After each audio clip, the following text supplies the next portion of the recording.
तो आइए इस वीडियो में जानते हैं कि हमारे ईयर्स आखिर वर्क कैसे करते हैं। और हाँ, आज की इस वीडियो में हम क्रिएट करने वाले हैं सोनिक बूम।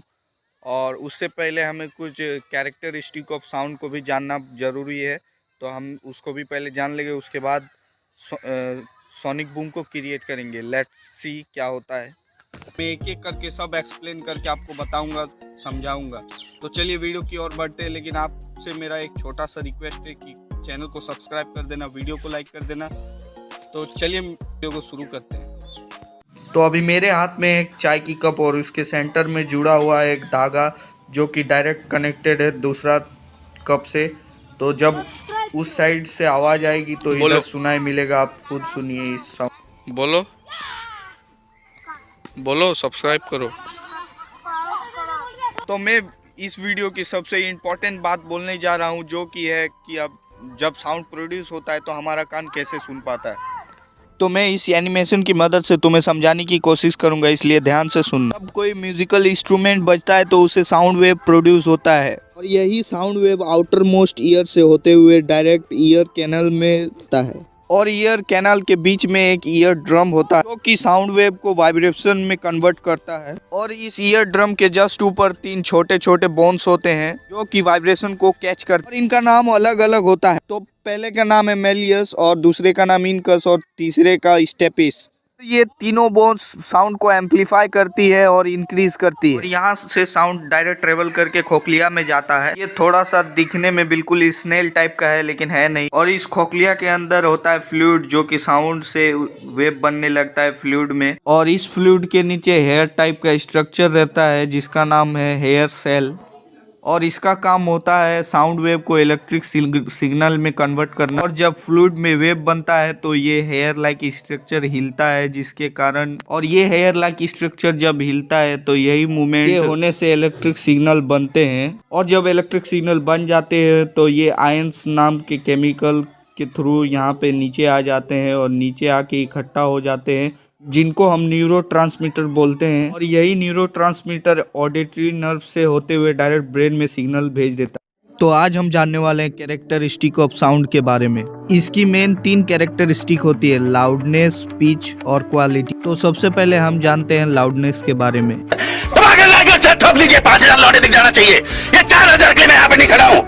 तो यही लाउडनेस का मतलब साउंड कितना तेज है, और लाउडनेस डिपेंड करती है एम्पलीट्यूड। ये देखो ग्राफ कितना ऊपर जा रहा है, नीचे जा रहा है। अब हम बात करने वाले हैं पिच के बारे में। Pitch is the characteristic of sound by which we can distinguish between different sounds of the same loudness.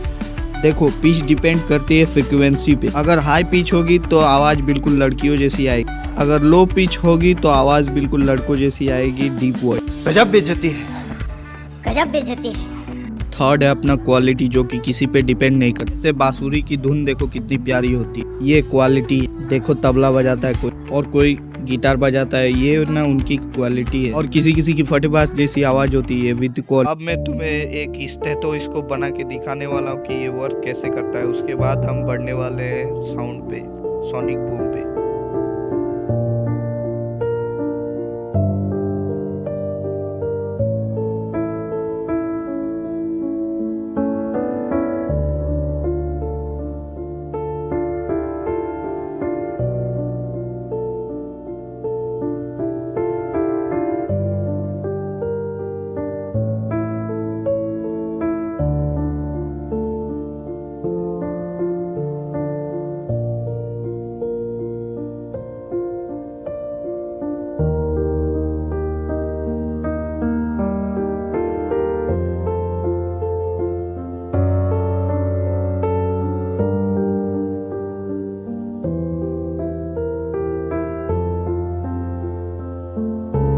Check करते हैं कि ये साउंड करता है। तो अब मैं देखने वाला हूँ सोनिक बूम को, जो कि कैसे साउंड करता है। मैं कभी एक्सपीरियंस नहीं किया हूँ, इसीलिए मैं भी ट्राई कर रहा हूँ।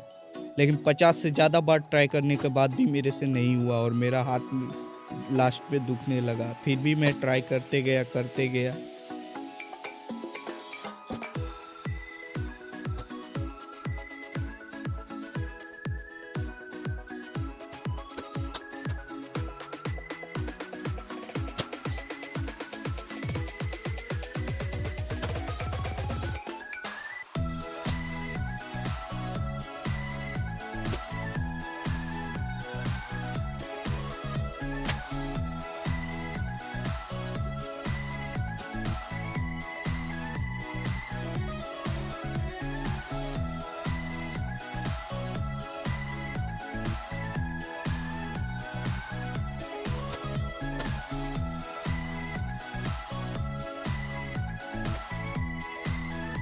मैं कम से कम 150 बार ट्राई कर चुका था, लेकिन एक भी टेक मेरे से अच्छा हुआ ही नहीं, सोनिक बूम क्रिएट हुआ ही नहीं।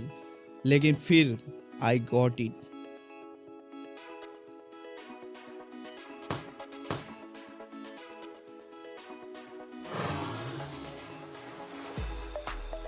और उसके बाद मैंने 500 से ज़्यादा बार ट्राई किया, लेकिन मेरे से फिर दोबारा हुआ ही नहीं।